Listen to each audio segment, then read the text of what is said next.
Welcome back my YouTube channel commerce stream by MD Shadan.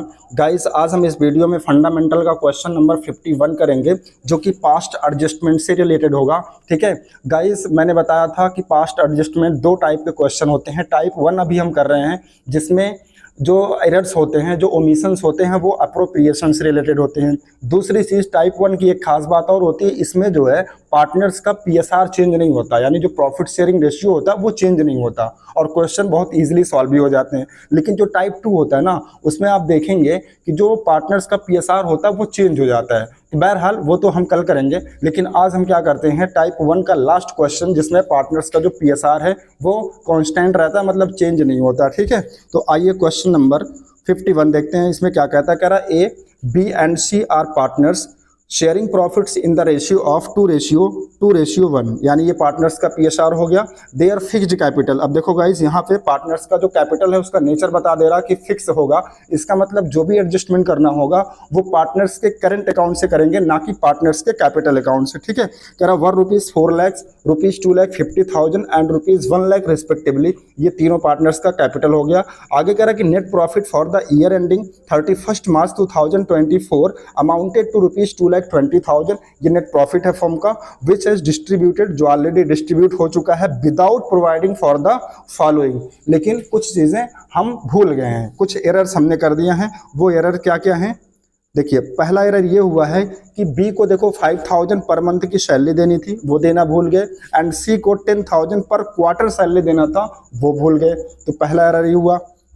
दूसरा error हुआ है कि इंटरेस्ट ऑन कैपिटल से रिलेटेड, पार्टनर्स को 6% के रेट से इंटरेस्ट ऑन कैपिटल देना था उनके कैपिटल पर, ये भी भूल गए। ठीक है, ये सारी गलती किससे रिलेटेड है, अप्रोप्रिएशन से ही रिलेटेड है। ठीक है, और थर्ड गलती हुई है, commission to manager at the rate of 10% on net profit after, यहाँ देखो आफ्टर लिखा हुआ, आफ्टर चार्जिंग सच कमीशन। ठीक है, यानी मैनेजर को कमीशन भी देना था, लेकिन आफ्टर चार्जिंग सच कमीशन। गाइस, आपको याद होगा मैं बहुत पहले की ही वीडियो में आपको आफ्टर चार्जिंग सच कमीशन, बिफोर चार्जिंग सच कमीशन मैनेजर का कैसे कैलकुलेट करते हैं वो मैंने बता रखा था। आफ्टर चार्जिंग वाले में मैंने बताया था उसका formula net profit into rate upon 100 plus rate होता है। ठीक है, तो अभी आगे हम देखेंगे भी। आपसे कह रहा कि पास नेसेसरी रेक्टिफाइंग एंट्री। ठीक है, तो आइए इसका सोल्यूशन देखते हैं। तो आप टेबल बनाएंगे सबसे पहले, computation of net amount to be adjusted. ठीक है, अब देखो इसमें करेक्टिकली हमें क्या करना चाहिए था, सबसे पहले हमें पार्टनर्स को इंटरेस्ट ऑन कैपिटल देना चाहिए था। तो इंटरेस्ट ऑन कैपिटल कितना था, eight the rate of 6% per annum था। ठीक है, तो पार्टनर्स का कैपिटल देख लो कितना है। देखो ए का कैपिटल कितना है, 4 लाख, तो 4 लाख का 6% कितना हो जाएगा, 6 4 जा 24,000। ठीक है, और बी का कितना हो जाएगा, 2,50,000 का 6% कितना होता है, 25 चौका 100, 15,000। ठीक है, इसी तरीके से ए का हो जाएगा 6 लाख रुपया, सॉरी 6,000 रुपया। तो देखो हमने इंटरेस्ट ऑन कैपिटल यहाँ दिखा दिया, ए का 24,000, बी का 15,000 एंड सी का 6,000। ठीक है, इसका टोटल तीनों के इंटरेस्ट ऑन कैपिटल को टोटल कर लेंगे तो आ जाएगा 45,000। इसके बाद सैलरी भी देना भूल गए थे तो वो भी दे देंगे। बी को कितना देना था सैलरी गाइस, यहाँ पे देखिए, बी को देना था 5,000 पर मंथ और सी को देना था 10,000 पर मंथ। तो 5,000 पर मंथ और एक साल का कैलकुलेट करने के लिए क्या करेंगे, 12 से मल्टीप्लाई कर देंगे तो 12 पंचे 60,000 हो जाएगा।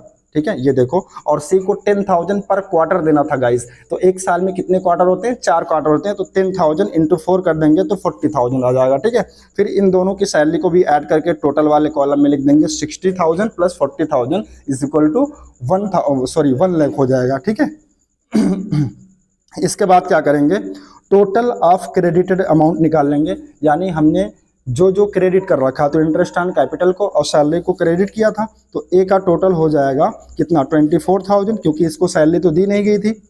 और बी का टोटल अमाउंट कितना हो जाएगा, एक सेकंड, बी का 15,000 प्लस 60,000, तो इसका हो जाएगा 75,000, और सी का हो जाएगा 6,000 प्लस 40,000 यानी कि 46,000, और तीनों का टोटल कर लेंगे तो 1,45,000 हो जाएगा। ठीक है, अब ये जो 1,45,000 था, ये गलती से क्या हो गया था, पीएसआर रेशियो में डिस्ट्रीब्यूट हो गया था। तो यहाँ देखो लिखा हुआ डिस्ट्रीब्यूटेड ऑफ रुपीज़ 1,45,000 इन 2:1 और डेबिट कर दिया गया। ठीक है, तो 2:1 में 1,45,000 को, यानी 1,45,000 2:1 का मतलब होता है 2/5, 2/5 और 1/5। तो 1,45,000 का 2/5 अगर निकालेंगे तो ए का आ जाएगा कितना 58,000। सेम रेशियो है बी का भी, तो बी का भी आ जाएगा 58,000, ठीक है। और सी का निकाल लेंगे 1/5 145 का, तो ये आ जाएगा 29,000, ठीक है। इसके बाद इसका नेट इफेक्ट गाइज निकाल लेंगे।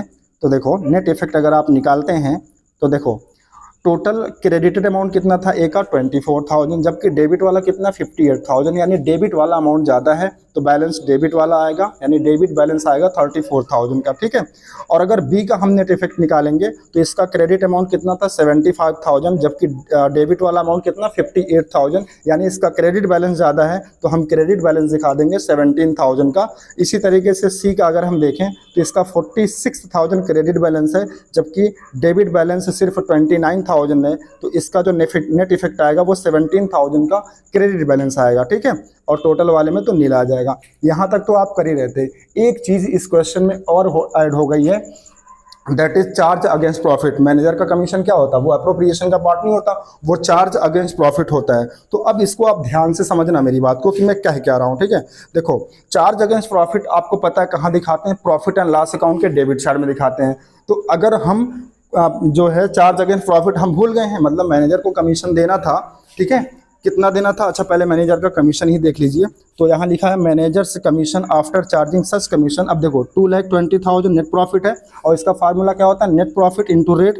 रेट कितना था 10/100 प्लस 10 करेंगे तो 110 हो जाएगा। तो इसको सॉल्व करेंगे 20,000 हो जाएगा। अब ये 20,000 किस रेशियो में बांट दिया गया होगा, 2:2 रेशियो 2:1 में बांट दिया गया होगा, ठीक है। अब एक चीज़ समझो, यहाँ पे जो मैनेजर का कमीशन है ये चार्ज अगेंस्ट प्रॉफिट होता है गाइस, ठीक है। तो ये पीएल अकाउंट के डेबिट में दिखाना चाहिए था, ठीक है। तो अगर हम पीएल अकाउंट के डेबिट में इसको दिखाएंगे तो इट मीन्स क्या होगा, उतने से प्रॉफिट कम हो जाएगा। और जो पीएल अकाउंट में प्रॉफिट आता है वही प्रॉफिट हम कहाँ ट्रांसफर करते हैं, पीएल अप्रोप्रिएशन में, ठीक है। और पीएल अप्रोप्रिएशन में जो प्रॉफिट हम बांटते हैं उसको हम कहाँ ट्रांसफर करते हैं, पार्टनर्स कैपिटल अकाउंट में, ठीक है। तो अगर मान लो हम ये कह रहे हैं कि 20,000 रुपये अगर पीएल अप्रोप्रिएशन में नहीं दिखाया गया या पीएल अकाउंट में नहीं दिखाया गया, इसका मतलब फर्म को 20,000 से लॉस हो रहा है। और जो लॉस होता है वो कहाँ जाता है, पार्टनर्स कैपिटल अकाउंट के डेबिट साइड में। फिर से सुनो, अगर फर्म ने 20,000 रुपये का जो एक्सपेंस था वो नहीं दिखाया, इसका मतलब उतने अमाउंट से उसका प्रॉफिट कम है, कम का मतलब लॉस उतने का हो गया। तो लॉस कहाँ जाता है, पार्टनर्स कैपिटल अकाउंट के डेबिट साइड में, ठीक है। तो अब इसका मतलब ये हुआ कि हमें क्या करना होगा, इसको डेबिट करना होगा यहाँ पे, ठीक है। इस 20,000 को हम क्या करेंगे, इस रेशियो में यानी 2:1 के रेशियो में इसको क्या करेंगे, डेबिट करेंगे। तो देखो 2:1 रेशियो में अगर हम बांटेंगे तो ए का आ जाएगा 8,000 और बी का भी आ जाएगा 8,000 और सी का आ जाएगा 4,000। लेकिन एक चीज़ याद रखना, जो टोटल अमाउंट है यानी ये जो 20,000 है, इसको टोटल वाले कॉलम में क्रेडिट बैलेंस भी दिखाएंगे। ये चीज़ आप याद रखिएगा, ठीक है। बच्चे क्या करते हैं, इसको डिस्ट्रीब्यूट तो कर देते हैं तीनों में या जो जितने भी पार्टनर्स होते हैं, लेकिन टोटल में उसका क्रेडिट बैलेंस नहीं दिखाएंगे। अगर नहीं दिखाएंगे तो आपका क्वेश्चन हो जाएगा रॉन्ग, ठीक है। तो आप इस बात को ध्यान रखिएगा। पहले क्या करना है, जो भी मैनेजर का कमीशन होगा उसको पीएसआर में बांट देंगे, बांट के ए के कॉलम में, बी के कॉलम में और सी के कॉलम में जो भी अमाउंट आएगा, ठीक है, कैलकुलेट करने के बाद वो दिखा देंगे। इसके बाद जो टोटल कमीशन होगा उसका वो क्रेडिट बैलेंस भी आप दिखा देंगे, ठीक है। अब इसका नेट इफेक्ट निकालिए, देखिए इसको भी हमने डेबिट कर रखा है और यहाँ जो बैलेंस दिया है 34,000 का नेट इफेक्ट पहले हमने निकाला था, वो भी डेबिट बैलेंस है। तो टोटल डेबिट बैलेंस कितना हो जाएगा, 34,000 प्लस 8,000, तो टोटल हो जाएगा 42,000, यानी कि 42,000 का डेबिट बैलेंस। यानी जो ए है उसको 42,000 से डेबिट करना होगा।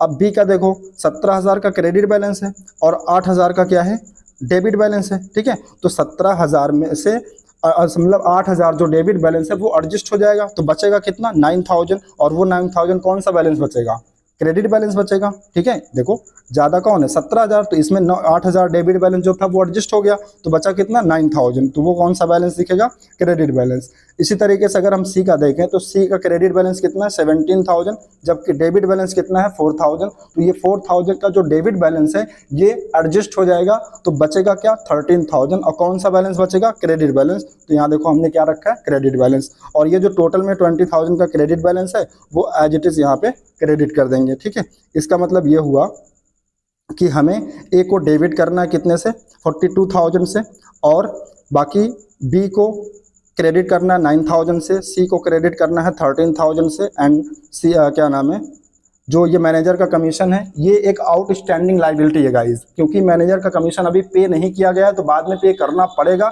इसलिए इसका नेचर क्या बनेगा, आउटस्टैंडिंग लाइबिलिटीज। अगर इसकी जर्नल एंट्री बनाएंगे, आइए देखते हैं इसकी जर्नल एंट्री कैसे बनेगी। तो आप हेडिंग डाल लेंगे एडजस्टमेंट एंट्री। तो देखो A S current account, current account क्यों लिख रहे हैं, क्योंकि कैपिटल का नेचर क्या था, फिक्स, ठीक है। कितने से डेबिट करना था, 42,000 से, और बी को क्रेडिट करना था कितने से, 9,000 से, और सी के करंट अकाउंट को क्रेडिट करना था कितने से, 13,000 से। और जो मैनेजर को कमीशन अभी देना है, दिया नहीं गया, तो वो क्या है, आउटस्टैंडिंग लाइबिलिटी है, और लाइबिलिटी का बढ़ना क्या होता है, क्रेडिट। तो हम यहाँ लिखेंगे to outstanding managers commission account 20,000, ठीक है गाइज। तो गाइज आपको ये जो क्वेश्चन था आपको समझ में आया होगा, ठीक है। फिर भी अगर कोई भी चीजें आपको समझ में नहीं आई हैं, कोई चीज, किसी चीज को लेकर के आपके मन में डाउट आ रहा है, तो आप प्लीज वीडियो के नीचे कमेंट कर सकते हैं, या फिर मेरे टेलीग्राम चैनल पे, जो कि इसी नाम से है, जिस नाम से मेरा यूट्यूब चैनल है, वहां पे आप कमेंट करके मुझसे पूछ सकते हैं कि सर ये चीज कैसे हुई, वो चीज कैसे हुई, जो भी आपके मन में है, ठीक है। तो आज के लिए बस इतना ही डियर। अगर वीडियो अच्छा लगा हो तो प्लीज वीडियो को लाइक करें, शेयर करें एंड सब्सक्राइब करें। Thank you so much guys.